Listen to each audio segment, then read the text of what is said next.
ప్రపంచంలో వజ్రపు గనులు అంటే గోల్కొండ సామ్రాజ్యంలో ఉండేది. గోల్కొండ సామ్రాజ్యం అంటే ఇటు సూరత్, ఇటు పక్క మచిలీపట్నం 2 రేవు పట్టణాల మధ్య ఉన్నదే గోల్కొండ సామ్రాజ్యం అప్పట్లో. కృష్ణా నది కూడా ఈ గోల్కొండ సామ్రాజ్యంలోకి వస్తుంది కాబట్టి, ఆ పరివాహక ప్రాంతంలో ఎన్నో అమూల్యమైన వజ్రాలు, ప్రపంచ ప్రఖ్యాతిగాంచిన వజ్రాలు దొరికాయి. దానికి సంబంధించిన సమాచారాన్ని మనం ఈ geological survey of India retired director S V Satyanarayana గారు ఉన్నారు. ఆయనతో మాట్లాడదాం. సార్ నమస్తే. నమస్కారం ఫజిల్ గారు. సార్, ఈ డైమండ్స్ గోల్కొండ మైన్స్ అంటారు కదా, ఈ డైమండ్స్ ఎప్పటి నుంచి మనకు ఇక్కడ అందుబాటులో ఉన్నాయి సార్? దాదాపు ఎన్ని వందల సంవత్సరాలు అనొచ్చా, వేల సంవత్సరాలు అనొచ్చా? అంటే ఇండియా అంటే గోల్కొండ మైన్స్ అంటారు కదా సార్, గోల్కొండ పరివాహక ప్రాంతంలో దొరికిన వజ్రాలు, అప్పట్లో గోల్కొండలో రత్నాల్ని రాసులుగా పోసి మొత్తం విదేశాల నుంచి చాలా మంది వచ్చి కొనేవాళ్ళు, ట్రేడ్కి సెంటర్ పాయింట్గా ఉండేది అని చెప్తారు. అది నిజమేనా? నిజమే. అది ఇప్పుడు 13వ శతాబ్దం నుంచి 17వ శతాబ్దం వరకు, అంటే సుమారు 400 సంవత్సరాలు ఈ గోల్కొండ మైన్స్ చాలా యాక్టివ్గా ఉండేవి ప్రపంచంలోనే. ఓకే.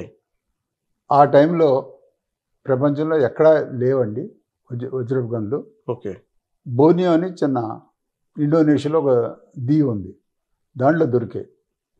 అవి పెద్ద ఎక్కువ కాదు, తక్కువగా దొరికాయి. బట్ ప్రపంచంలో చెప్పుకోవాలంటే మొత్తం అంతా ప్రపంచం ఆ టైంలో ఏ దేశంలో మీకు డైమండ్ దొరికినా అవన్నీ ఇక్కడి నుంచి వెళ్ళినవి. అచ్చా. ఎందుకంటే ఆ టైంకే మనం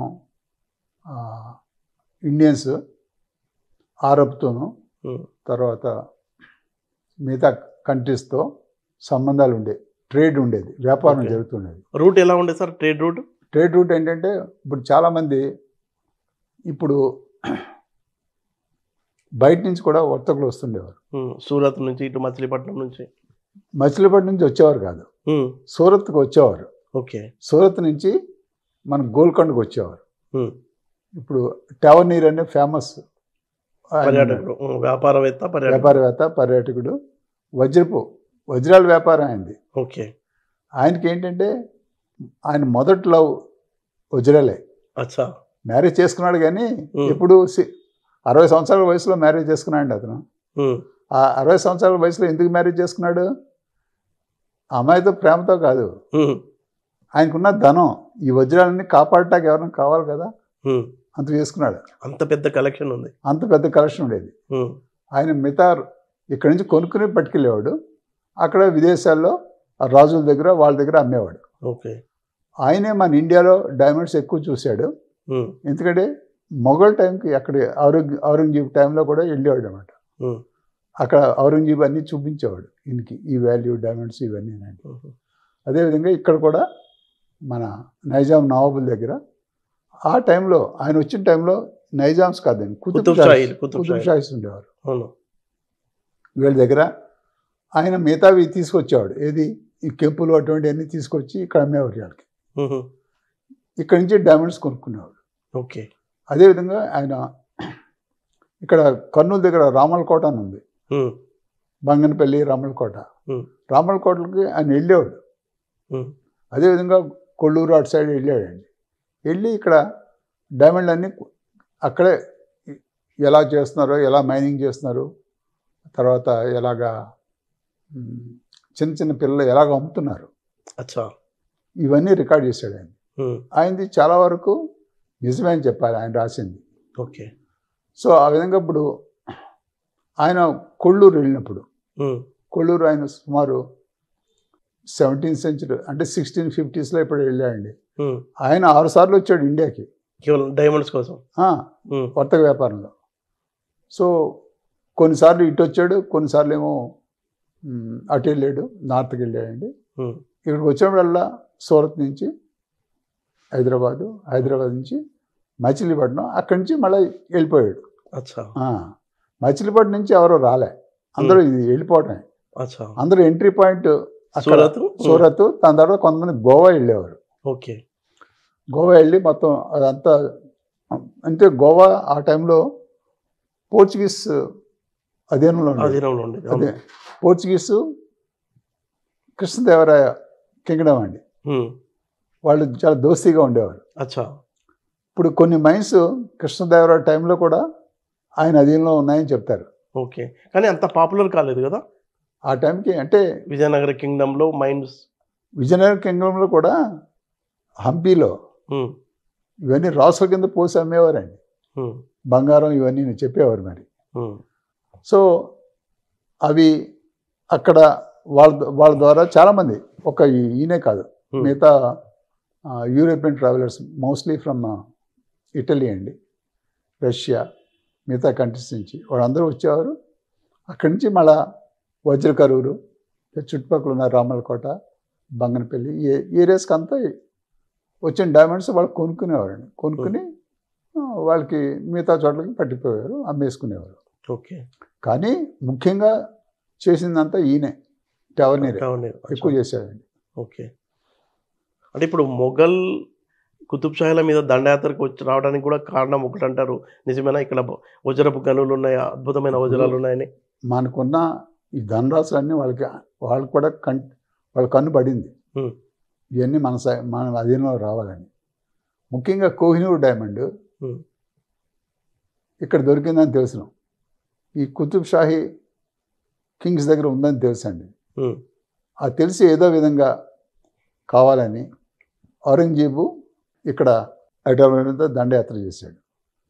దండయాత్ర చేసి ఆయన ఎక్కడ ఉండేవాడంటే మన గోల్కొండ ఫోర్ట్ ఉంది కదా, అక్కడ గర్గి టేకి అని ఉంది. మనం మూసీ రివర్ దాటిన తర్వాత లెఫ్ట్ సైడ్ ఉంటుందండి, వికారాబాద్ వెళ్ళే రూట్లో.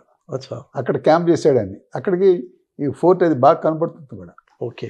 చివరికి ఆ డైమండ్ ఎక్కడ ఉంది, ఎవరు ఉన్నది సరిగ్గా ఆయన కనుక్కోలేకపోయాడు. కానీ మనం డబ్బులకి ఆశపడుతుంటాం కదా.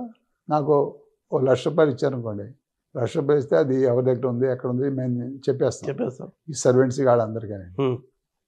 ఆ విధంగా వాళ్ళకి తీసుకెళ్ళాడని. తీసుకెళ్ళింది చివరికి ఢిల్లీ పట్టుకెళ్ళాడు. ఇప్పుడు ప్రపంచంలో ఉన్న డైమండ్స్ అన్నింటిలోకి కోహినూర్ ఒక్కటే టాప్, యూనిక్. టాప్ అని చెప్పలేం. యూనిక్ ఏంటంటే స్వచ్ఛత ఒకటి, ఇంకోటి ఏంటంటే సైజు కూడా పెద్ద అనుకోండి ఆ రోజుల్లో. ఇది ఒక చేతిలో నుంచి ఇంకో చేతికి, ఒక చేతి నుంచి ఒక దేశానికి ఇంకో దేశానికి, ఒక రాజు నుంచి ఇంకో రాజుకి వెళ్ళింది. కానీ ఎక్కడ అమ్ముకోవటం అనేది జరగలేదు. ఎవరు కొంటం అమ్మటం అటువంటి జరగలేదు. ఇక్కడ బెదిరించడమో దోపిడీ చేయడమో జరిగిందండి. సో ఆ విధంగా మిగతా డైమండ్స్ అలా కాదు. మిగతా డైమండ్స్ రకరకాలుగా జరిగిందండి. సో ఆ విధంగా ఇప్పుడు బ్రిటిష్ క్వీన్ దగ్గర ఉంది. అది ఒరిజినల్గా 186 క్యారెట్స్ అంటారు. దాన్ని ఇప్పుడు కటింగ్, రీకటింగ్, ఎందుకంటే ఒరిజినల్ కటింగ్ మన గొప్పగా ఉండేది కాదు. ఎంతమంది పనిచేసేవాళ్ళు సార్ ఈ గనుల్లో? 38 గనులు ఉన్నాయన్నారు. ఎంత వచ్చేది? ఒక కొల్లూరులోనే ఒక టైంలో, ఇప్పుడు టెవనీర్ వచ్చే టైంకి 60,000 మంది ఉన్నారట. కొల్లూరు అంటే ఒక్క చోటు కాదు, కొల్లూరు గనులు అండి. ఆ పులిచింతల చుట్టుపక్కల ఉండే గనులన్నీ 60,000 మంది, మగవాళ్ళు, ఆడవాళ్ళు, పిల్లలు కూడా. అందరూ రకరకాల పనులు చేస్తుండారు. ఒకళ్ళు తవ్వటం, వాళ్ళు మట్టి మోసుకెళ్ళటం, ఇంకోళ్ళు కడగటం, ఇంకోటి ఎండబెట్టడం, ఇవన్నీ రకరకాల పనులు చేస్తుండారు. ఎవరికి వీలైతే ఆ పని చేస్తుండేవారండి. ఒకప్పుడు 30,000 అనేవారు. 30,000 నుంచి ఈ టవర్నీర్ వెళ్ళే టైంకి 60,000 దాకా ఉన్నారు. 60,000 అంటే అది ఎగ్జాగరేషన్ కాదండి. అక్కడ ఉన్న సమాధులు చూస్తే పూర్వం అన్ని వేల మంది అక్కడ పనిచేసేవారు అన్నమాట. ఓకే. కానీ అంత సంపద మన దగ్గర ఉండి కూడా ఎందుకు పేదరికం ఉంది అనుకుంటున్నారు? ఇప్పుడు ఇప్పటికీ మన దేశం, ఇప్పుడు మన రాష్ట్రం, తెలుగు రాష్ట్రాలకు సంబంధించిన సంపద, అక్కడ ఉన్న రత్నాలతో పేదరికాన్ని తీసే వచ్చాం మనం. ఇంకేమన్నా మిగిలుండవా? ఇప్పుడు ఆఫ్రికాలో డైమండ్స్ చాలా దొరుకుతాయి రకరకాల దేశాల్లో. South Africa, Botswana, Angola, Zimbabwe, ఇవన్నీనండి. ఈ దేశాల్లో ఈ అంగోలా, ఈ జింబాబ్వే, ఆ చుట్టుపక్కల ఉన్న దేశాల్లో అంతా పేదరికం అండి. అక్కడ ఇప్పుడు కోహినూర్ కన్నా పెద్ద పెద్ద వజ్రాలు దొరుకుతాయి. మరి వాళ్ళు ఎందుకు పేదరికంగా ఉన్నారు అంటే ఈ వజ్రాల సంపదకి. కానీ బోట్స్వానాలో, మొత్తం ఆఫ్రికాలో నెంబర్ 1 కంట్రీ అండి అది. మంచి క్వాలిటీ డైమండ్స్. అది వాళ్ళ వాళ్ళ దేశానికి ఆదాయం అదే ఫస్ట్. డైమండ్ ఎక్స్పోర్ట్స్ అండి. డైమండ్ మైనింగ్, డైమండ్ రికవరీ, మంచి మంచి పెద్ద పెద్ద గనులు ఉన్నాయి. అది నిజమే. ఇప్పుడు అదేవిధంగా మన జార్ఖండ్ రాష్ట్రం, ఛత్తీస్గఢ్ రాష్ట్రం, అక్కడ దొరకనివంటూ లేవండి. అంటే ఇనుపరాయి ఉంది, బొగ్గు ఉంది, మిగతా అన్నీ ఉన్నాయి. అయినా సరే ఆ రాష్ట్రాలు ఎందుకు వెనకబడి ఉన్నాయంటారు? సరైన పాలసీ లేక. సరైన పాలసీ అండి. అంటే మినరల్స్ అనేది డెఫినెట్గా ప్రతి దేశానికి చాలా ఆదాయం, సహజ సంపద చాలా ఆదాయం ఇస్తుందండి. అది సరైన చేతిలో ఉండాలి. గవర్నమెంట్ వచ్చిన దాంతో ప్రజల కోసం చేయడానికి వీలుగా ఉంటుంది. సార్ ఇప్పుడు ఈ ప్రొసీజర్ ఎలా ఉంటుంది? ఇప్పుడు వర్షాలు పడుతున్నాయి, మొత్తం వెతకడానికి చాలా మంది వెళ్తారు, పేపర్లో వస్తుంటుంది రాయి దొరికింది, రంగు రాయి దొరికింది, డైమండ్స్ అని. అవి ఎలా సార్ వర్షం పడితే ఇంకా అదృష్టంలా కొట్టుకొస్తాయి అవి? ఇప్పుడు ఈ వర్షం కురిస్తే డైమండ్ దొరుకుతాయి అన్నది ఎక్కువగా జొన్నగిరి అనే ప్లేస్ ఉందండి. ఎక్కడ? కర్నూలు డిస్టిక్లో. గుత్తికి 20 కిలోమీటర్ దూరంలో ఉంటుంది జొన్నగిరి. దాని చుట్టుపక్కల సుమారు 15-20 గ్రామాలు ఉన్నాయి. అన్నిట్లోనూ డైమండ్, జొన్నగిరి, పగడరాయి, తొగ్గలి, ఇంకా చాలా చాలా ప్లేసులు ఉన్నాయండి. మధ్యకెర. ఏ టైంలో సార్? పర్టికులర్ టైం ఉంటుందా? ఆగస్ట్, సెప్టెంబర్ అలా? లేదు. ఇప్పుడు ఏంటంటే మనకి వర్షాకాలం, జస్ట్ వర్షాలు మొదలవుతాయి కదా, మొదలైనప్పుడు అవి అక్కడున్న ఈ ఎర్రనేల భూమిలో చిన్న చిన్న గులకరాళ్ళుగా ఉంటాయి, చిన్న చిన్నవి. అటువంటి ఎర్రనేలలో ఏమవుతుందంటే వర్షం వచ్చినప్పుడు ఆ వర్షానికి మట్టి అంతా పోయి కొన్ని కొన్ని చిన్న చిన్నవి మెరుస్తూ ఉంటాయి. ఆ మెరిసేవంతా బంగారం కాదు, వజ్రాలు కాదండి. అవి క్వార్ట్జ్ అని ఉంటుంది. చిన్న చిన్న క్వార్ట్జ్ అంటే సిలికాతో తయారైన అటువంటిదండి. ఎన్నో దొరుకుతుంటాయండి. ఒక 20-30 దొరుకుతున్నాయి అనుకోండి. దాంట్లో ఒక చిన్న పీసు డైమండ్ కావచ్చు. ఓకే. అది డైమండ్ అయితే అక్కడ వాళ్ళకి అనుమానం రాదు ఇది డైమండా కాదని. అంటే వాళ్ళ ఐ సెట్ అయిపోయింది అన్నమాట. డైమండ్ అంటే ఇలా ఉంటుంది, దీని షైనింగ్ వేరేగా ఉంటుంది, అది ఇదని. ఈ డైమండ్ కోసం చాలామంది ఎక్కడెక్కడి నుంచో వస్తారండి. ఇది అక్కడ ఆంధ్ర సైడ్ నుంచి, ఇక్కడ తెలంగాణ సైడ్ నుంచి, అటు కర్ణాటక సైడ్ నుంచి కూడా వస్తుంటారు. వచ్చి 15 రోజులు 20 రోజులు అక్కడ అద్దెకి బాడుకి ఇల్లు తీసుకొని వాటిలో ఉంటుంటారు. వాళ్ళు ఎవరో భోజనాలు పెడుతుంటారు, ఇవన్నీ చేస్తుంటారు. పొద్దున్న వెళ్ళి సాయంకాలం దాకా వాళ్ళు తిరుగుతూ ఉంటారండి. దొరికినోడు దొరుకుతుంది అదృష్టం, దొరికినోడు దొరుకుతుంది. ఇవి ఇప్పుడు ఈ పెద్ద వజ్రాలన్నీ అలాగే దొరికాయా సార్? కోహినూర్ లాంటి వజ్రాలు కూడా అలా కాదు. ఇవి ఆ డైమండ్ డిపాజిట్స్, అంటే గ్రావెల్ రివర్ డిపాజిట్స్ అంటాం.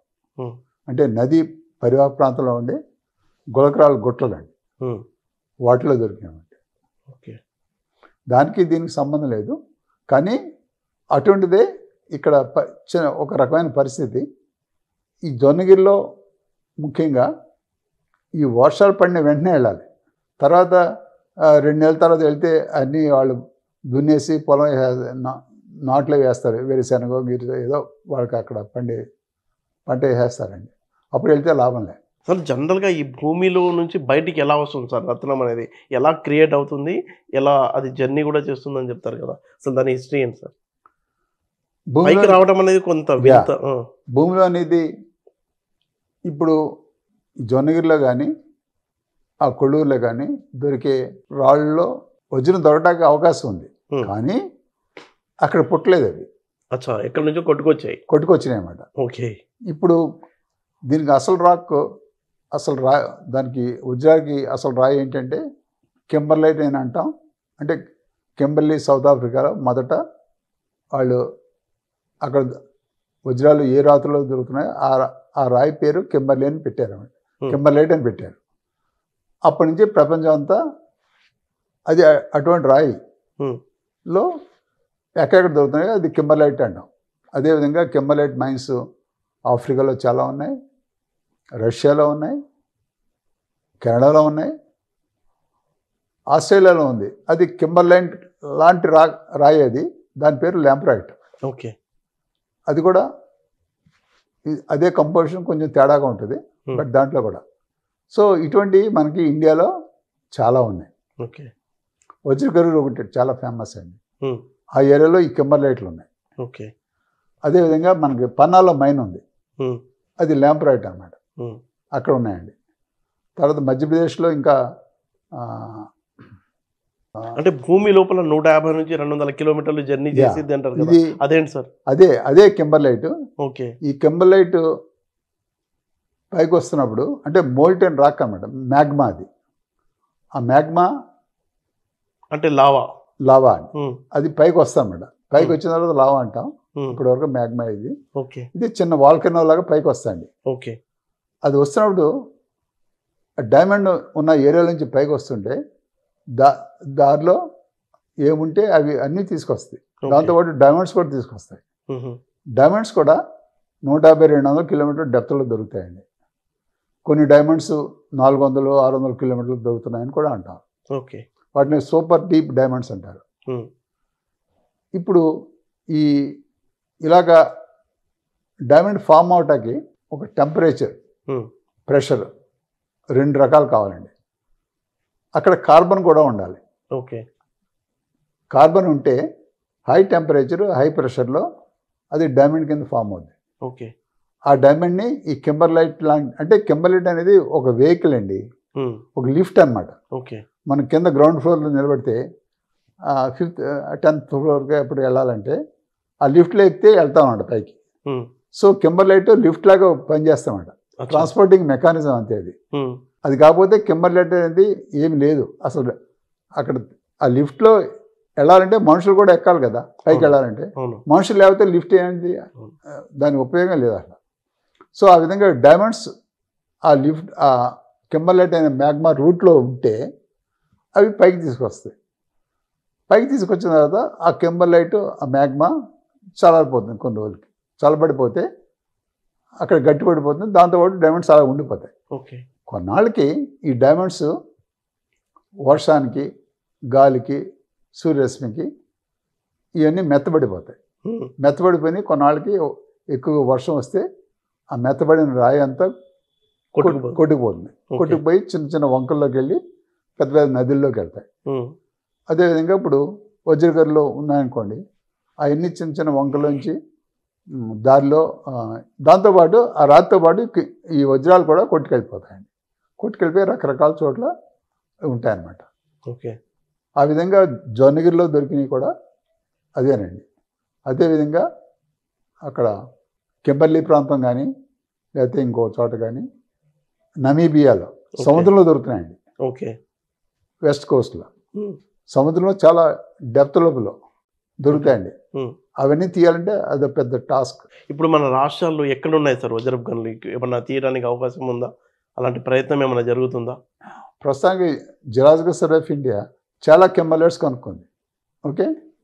ఈ కృష్ణా రివర్ గ్రావెల్ లాంటిది చాలా చోట్ల వర్క్ చేశారు. కొన్ని 100 టన్నులు తీసి, అదేవిధంగా సాగ్లేర్ మీకు తెలుసా, ప్రకాశం డిస్టిక్, అదేవిధంగా కర్నూలు డిస్టిక్లో ఇవన్నీ చాలా కొన్ని 100 టన్నులు తీసి ప్రాసెస్ చేశారు. చేస్తే డైమండ్స్ దొరికినాయి. అది ఎకనమిక్ క్వాంటిటీలో దొరకాలి ప్రతి దానికండి. మనం ₹1 కోటి ఖర్చు పెడితే మనకి ఎంత వస్తుందని చూడాలి. ఇప్పుడు ఈ కింబర్లైట్ కనుక్కోవడం అంత సులువు కాదు. ఎక్కడ ఉంది ఏంటి అనేది తెలియదు మనకి. నేను ఇక్కడ కింబర్లైట్ ఉంది నన్ను పట్టుకోండి అని అవి ఏం చెప్పవు. రకరకాల టెక్నిక్స్ వాడాలి మనం. లైక్ ఏరియల్ ఫోటోగ్రాఫ్స్ అండి. ఓకే. చాలా ఖర్చు, శాటిలైట్ నుంచి తీయాలేమో. శాటిలైట్ ఫోటోగ్రాఫ్స్, తర్వాత అవి జియోఫిజికల్ సర్వేస్ అని ఒకటి చేస్తాం. అంటే మనకి ఒక ఇండికేషన్స్ వచ్చినాయి అనుకోండి, గ్రౌండ్ సర్వే చేస్తాం. నల్లమల అడవుల్లో ఉన్నాయి అంటారు, అదేంటి సార్? వజ్రాల నల్లమల అడవుల్లో ఉన్నాయంటే ఎగ్జాక్ట్గా నల్లమల అడవుల్లోనే ఉంది. ఇది చెలిమ అనే ఒక ఏరియా ఉంది. ఓకే.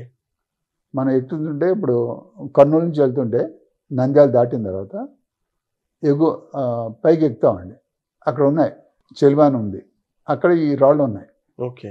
దాని కింద బసవాపూర్ అని ఉంది, అక్కడ గ్రావెల్ లాంటిది ఉంది, దాంట్లో డైమండ్ దొరికాయి గన్నులు పూర్వం.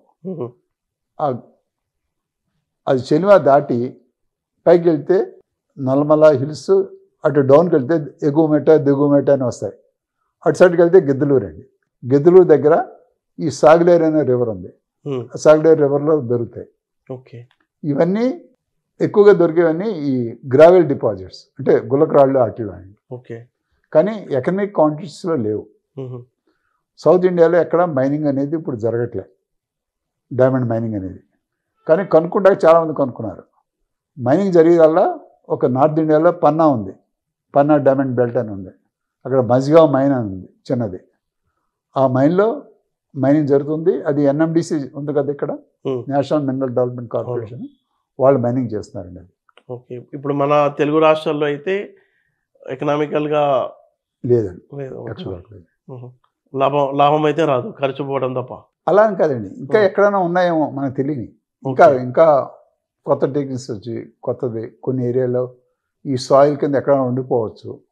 మనం వాడే టెక్నిక్స్ ఇప్పుడు వజ్రకూరు ఏరియా ఉందండి, ఒక సైడ్ అంతా బ్లాక్ సైడ్. ఇప్పుడు కుతుబ్ షాహీల టైంలో అయితే మొత్తం ఖాళీ చేసి పడేసారు దాన్ని, ఆ గన్లన్నీ, ఆ 38 గన్లన్నీ కూడా ఖాళీ చేయటం. అంటే ఇంకా డైమండ్ దొరుకుతాయి, తవ్వుతాయి.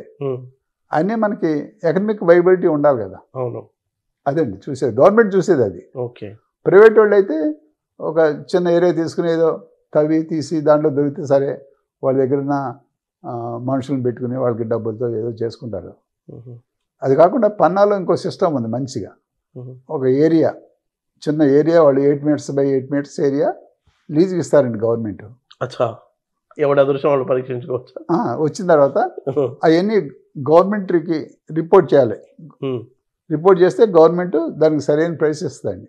అచ్చా, ఆ సిస్టమ్ కొంచెం బాగా నడుస్తుంది అక్కడ. ఇక్కడ అటువంటిది ఏమీ లేదు మన తెలుగు రాష్ట్రాల్లో. సార్, ఇంకా డైమండ్స్కి సంబంధించి ఇంకా ఆసక్తికరమైన విషయాలు ఏమున్నాయి సార్? మనిషి చితాభస్మం నుంచి కూడా డైమండ్ తీయవచ్చు అని మీరు రాసినట్టుంది మీ బుక్లో. అది నిజమే. అది ఎప్పుడో కొన్ని సంవత్సరాల నుంచి జరుగుతుంది అది. సో మనిషి మనకి కావాల్సిన బంధువులు, ఎక్కువ ప్రేమతో ఉన్నవాళ్ళు, పెద్దవాళ్ళు చనిపోతే వాళ్ళ జ్ఞాపకార్థం మనం వాళ్ళు చనిపోయి ఆ బూడిదంతా కలెక్ట్ చేసి ఎంత కావాలో అంత బూడిది, సో 4-5 కప్పులు అంటున్నారు. సో 4-5 కప్పులు ఆ బూడిదని కలెక్ట్ చేస్తే దాంట్లోంచి కార్బన్ బయటికి తీస్తారు. కార్బన్ బయటికి తీసిన తర్వాత ఆ కార్బన్ ఏం చేస్తారు, మళ్ళీ ఈ హై ప్రెషరు, టెంపరేచర్, నార్మల్గా డైమండ్స్ ఏ టెంపరేచర్ వాటిలో జరుగుతాయో అవి అదే టెంపరేచర్ ల్యాబ్లో క్రియేట్ చేస్తారు. క్రియేట్ చేస్తే ఒక 6-7 నెలలకి అది ఒక డైమండ్ కింద వస్తామట. దానికి ఎంత సైజు, పెద్ద సైజు కావాలా, చిన్న సైజు కావాలా, ఏ షేప్లో కావాలి, ఏ రంగులో కావాలి కూడా టెక్నిక్స్ అన్నీ వచ్చేసినాయండి. ఓకే. సో అవి చాలామంది జ్యువెలరీ పెట్టుకున్నారు, కొంతమంది రింగ్స్లో పెట్టుకున్నారు. ఇవన్నీ జ్ఞాపకార్థం కోసం చేసాయి. వీటిని మెమోరియల్ డైమండ్స్ అంటారు, అయితే క్రిమేషన్ డైమండ్స్ అంటున్నారు పేరు. సో అవి లాంగ్ లాస్టింగ్ అండి.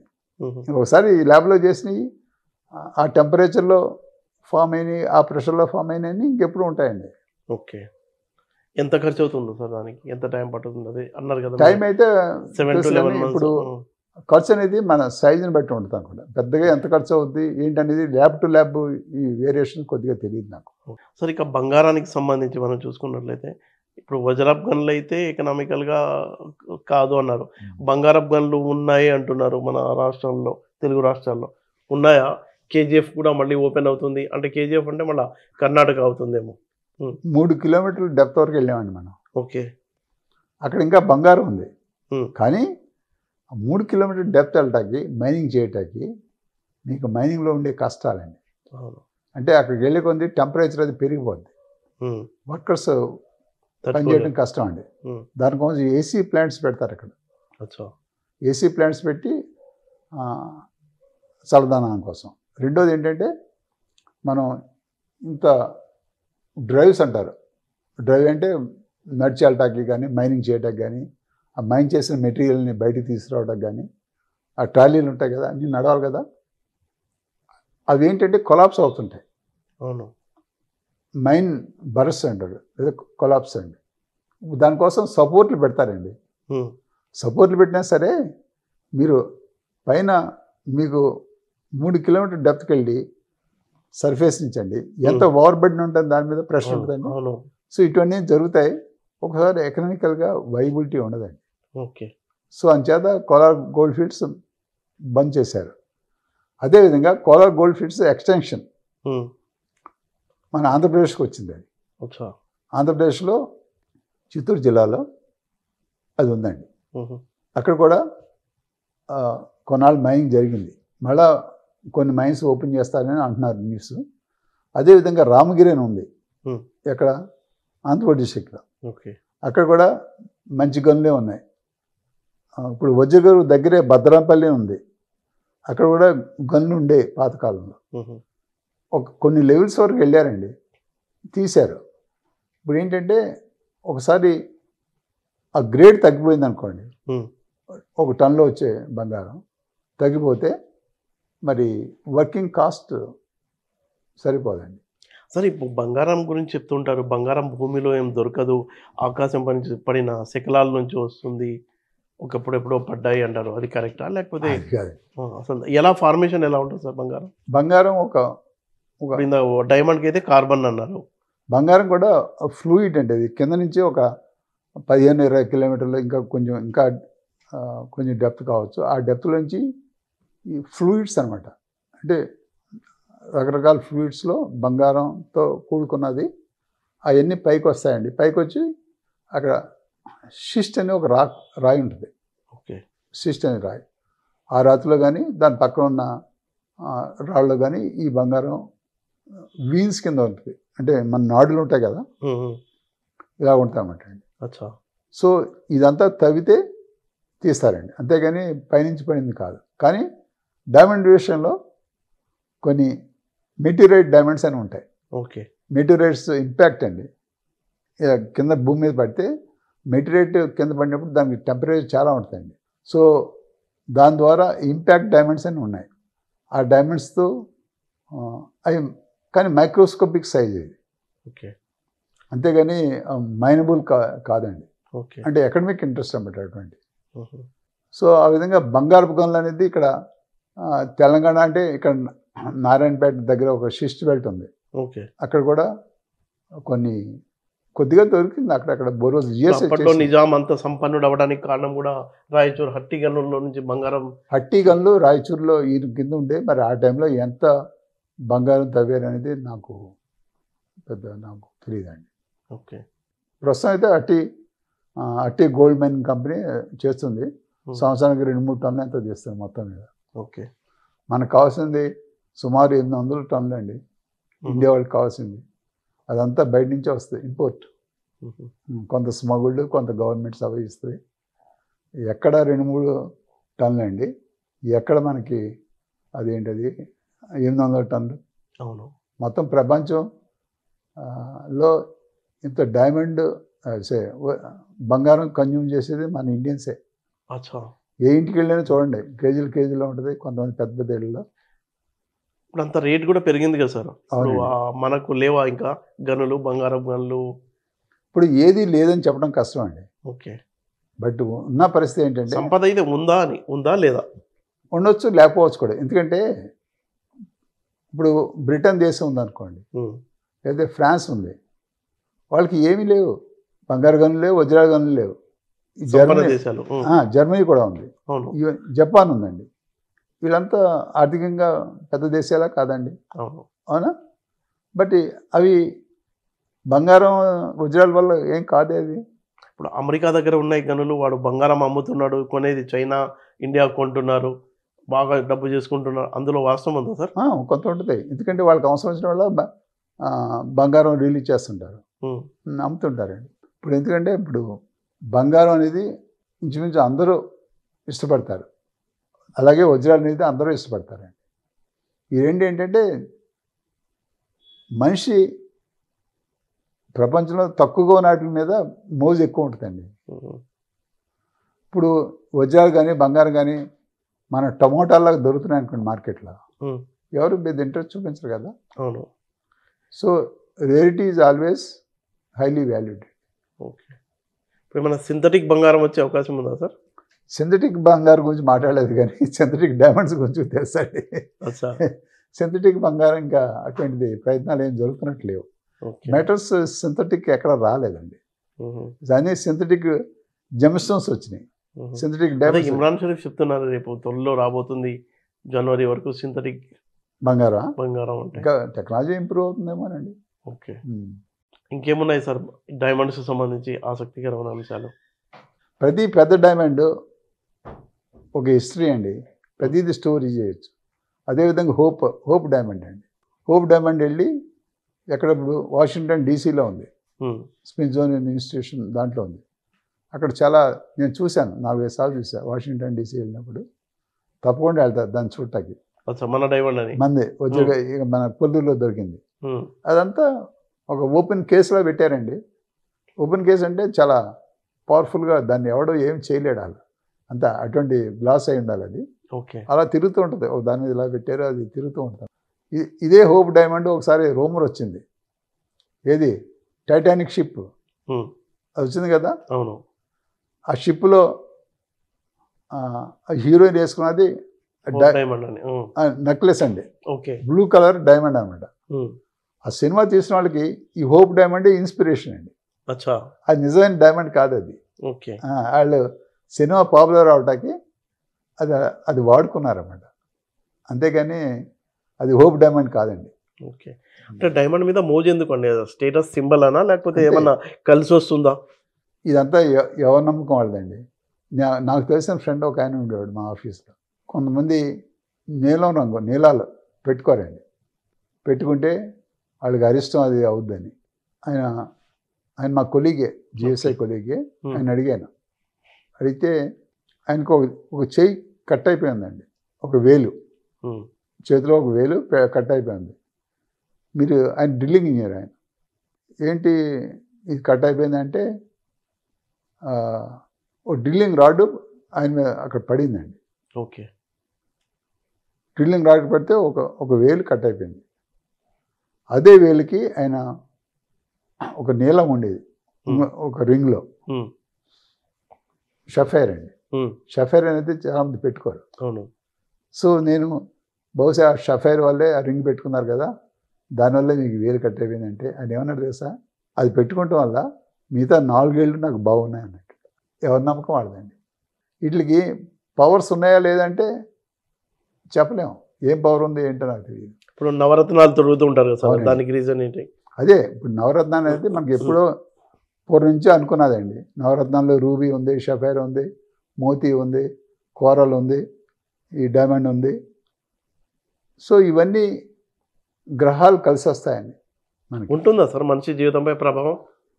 ఉండొచ్చండి, లేదని నేను చెప్పలేను. ఓకే. ఉందని కొంతమంది మాకు అదిగో ఇప్పుడు చెప్పాను కదా మా ఫ్రెండ్ స్టోరీ, అది పెట్టుకోవడం వల్ల మిగతా 4 ఏళ్ళు ఆయనకు ఉన్నాయి. ఒక ఏళ్ళు పోయినా పర్లేదు, మిగతా 4 ఉన్నాయి కదా. అది పెట్టుకోకుండా ఉంటే అన్నీ మొత్తం అంతా కట్ అయిపోయేదేమో. ఇది నాకు తెలిసిన డైరెక్ట్ ఎగ్జాంపుల్. ఇప్పుడు మన 2 తెలుగు రాష్ట్రాలు కనుక చూసుకున్నట్లయితే ఏం అంత హోప్ అయితే లేదంటారు. బంగారం చూసుకున్నా, డైమండ్ చూసుకున్న గనులు అది గత వైభవంగానే చూడాలా మనం దాన్ని ప్రస్తుతానికండి. ఫ్యూచర్లో కొత్త రావచ్చండి. ఇప్పుడు అసలు ఎక్కడ కెనడాలో కానీ రష్యాలో కానీ మైనింగ్ జరిగేది. కెనడా అయితే అదంతా టోటల్లీ ఈ కెమ్మలెట్స్ అనేది లేక్స్ కింద ఉన్నాయండి. ఆ డైమండ్ని కనుక్కుంటాకి ఇంట్రెస్ట్ ఉన్న ఒక ఆయన 800 కిలోమీటర్లు వెళ్ళాడండి. 800 కిలోమీటర్లు వెళ్తే కానీ ఆయనకి డైమండ్స్ ఎక్కడ ఉన్నాయో దొరకలేదు. భూమి లోపలికి 800 కిలోమీటర్లు ట్రావెల్ చేశాయండి. ఓకే. దానికి మధ్య ఇండికేషన్స్ వస్తున్నాయండి, కానీ దొరకట్లేదు. ఇండికేషన్స్ అంటే కిమ్మర్లైట్లో డైమండ్స్తో పాటు డైమండ్ ఇండికేటర్స్ ఉంటాయి, డైమండ్ ఫ్రెండ్స్ అండి. ఇప్పుడు హరి మీరు ఫ్రెండ్స్, మీరు ఎక్కడికి వెళ్ళారో సరే నాకు తెలీదు, నేను కనుక్కోవాలి మీరు ఎక్కడికి వెళ్ళారో. అప్పుడు మీ ఫ్రెండ్ హరి కాబట్టి హరిని అడుగుతానండి. హరి చెప్తాడు ఆయన రైల్వే స్టేషన్కి వెళ్తా అన్నాయండి అంట. సరే నేను రైల్వే స్టేషన్కి వెళ్తుంటే రైల్వే స్టేషన్లో మీరు ఉండరు. ఏం వెళ్ళలేదండి రైల్వే స్టేషన్కి అంటే, బహుశా మరి రైల్వే స్టేషన్కి వెళ్ళే ముందు పోస్ట్ ఆఫీస్ కూడా వెళ్తా అని చెప్పారండి, పోస్ట్ ఆఫీస్కి వెళ్ళాడేమో, లేదా బ్యాంక్ వెళ్తా అన్నారండి బ్యాంక్ వెళ్ళాడేమో. ఇటువంటి ఇండికేషన్స్ వస్తాయి కానీ దొరకవు ఇవి. అవును. మిమ్మల్ని పట్టుకోవడం కష్టమైపోద్ది. అప్పుడు ఏమవుతుందంటే ఈ ఇండికేటర్ మినరల్స్ అనేది దానికి రకరకాల మినరల్స్ ఉన్నాయి. ఒక గార్నెట్ అని, ఒక డయాప్సైడ్ అని, ఒక అదే గార్నెట్లో పైరోప్ అంటాం, ఓకే, క్రోమైట్ అని, ఇల్మైట్ అని, ఈ 4 అదొక పద్ధతి. ఈ కిమ్మర్లైట్లు ఎక్కడ ఉన్నాయి పట్టుకుంటాక. అది చాలా రిలయబుల్ టెక్నిక్. అచ్చా. దాని ద్వారా ఇప్పుడు remote sensing, aerial photographs, Landsat imagery ఇవన్నీ చెప్పాం కదా, జియోఫిజిక్స్ అని చెప్పాం కదా. రెండు మెథడ్స్ అండి మొత్తం అన్ని కంపెనీస్ వాడేది ప్రపంచంలో. ఒకటి జియోఫిజికల్ సర్వేస్, ఓకే, ఏరియాలో గ్రౌండ్ అండి. ఏరియాలో చాలా ఏరియా కవర్ చేయొచ్చు క్విక్గా. దాంతో మీకు కొన్ని ఇండికేషన్స్ వస్తాయి. ఏరియో జియోఫిజిక్స్లో ఏమవుతుందంటే మీకు ఈ కింబర్లైట్ అనేది ఒక రకమైన మీకు ఎనామలీ వస్తుంది, చుట్టుపక్కల ఉన్నది ఇంకో ఎనామలీ వస్తుంది. ఇప్పుడు దాంతో తర్వాత గ్రౌండ్ ఫాలోఅప్ వెళ్తామండి. అదే టైంలో ఇంకో మెథడ్ ఏంటంటే indicator mineral survey, stream segments ఇవన్నీ కొట్టుకొస్తాయని చెప్పాం కదా. అవును. డైమండ్తో పాటు వాటి ఫ్రెండ్స్ అదే టైంలో అదే డెప్త్లో ఫామ్ అయినాయి. ఏది 150 కిలోమీటర్ 2 కిలోమీటర్లో ఈ గార్నెట్ అన్నది, లేకపోతే ఇల్మెంట్ అన్నది, క్రోమెట్ అన్నది, అవి కూడా మేము కలెక్ట్ చేస్తామండి. జియాలజిస్ట్ చేసే పని అది ఎక్కువ. ఓకే. ఆ జియోఫిజిక్స్ అయితే జియోఫిజిక్స్ చేస్తారు అది. ఓకే. సో ఇది రిలయబుల్ అండి. దాని ద్వారా ఎన్నో పైప్స్ కొనుక్కున్నాం ఇటువంటి మెథడ్స్ ద్వారా. సో అది ఆ టెక్నిక్ ద్వారా అది కనుక్కుంటాం. అది దట్స్ అనదర్ స్టోరీ అంటే అది ఎలా కనుక్కుంటారు. అదేవిధంగా రష్యాలో అండి, రష్యాలో అదంతా మంచు ప్రాంతం, ఆర్కిటిక్. అవును. యాకుటియాలో, సైబీరియా అండి. అక్కడ 2-3 నెలల కన్నా ఎక్కువ పని చేయలేరు. ఆ టెంపరేచర్స్ -40-50 డిగ్రీస్ వెళ్ళిపోద్దండి అక్కడ. సో అటువంటి కష్టాలు, అటువంటి పరిస్థితుల్లో కూడా మైనింగ్ చేస్తున్నారు. అదేవిధంగా కెనడాలో ఇప్పుడు 800 కిలోమీటర్స్ ట్రావెల్ అయిన తర్వాత అక్కడ ఆయనకి బాగా ఇండికేషన్స్ వచ్చినాయి. అక్కడ డ్రిల్లింగ్ చేస్తే ఓ లేక్లో ఈ కింబర్లైట్లు ఉన్నాయండి. సో అది తెలిసింది. అవన్నీ డ్రిల్ చేసిన తర్వాత ఆ కోర్ అది తీస్తాం కదా బయటికి, స్టడీ చేస్తే కింబర్లైట్ అని తెలుస్తుంది అనమాట. ఓకే. సో దాని తర్వాత కొన్ని వందల కింబర్లైట్ కొనుక్కున్నారు. ఒకసారి ముందు క్లూ కావాలండి మనకి. ఓకే. కనుక్కుంటారు ఏదన్నా. ఆ క్లూ తర్వాత మనం చేస్తామండి. ఇప్పుడు అక్కడ ఎల్లో నైఫ్ అని ఉంది కెనడాలో, నార్దర్న్ ఏరియాస్లో. ఎల్లో నైఫ్ నుంచి 200 కిలోమీటర్స్ ఈ మైన్స్ వరకు మంచు మీదే రోడ్డు. ఓకే. మంచు మీదే అండి, గట్టిగా ఉంటుంది అది. కానీ ప్రతి సంవత్సరం రోడ్డు వేసుకోవాలి. అవన్నీ మళ్ళీ మారిపోతుంటాయండి కొంచెం.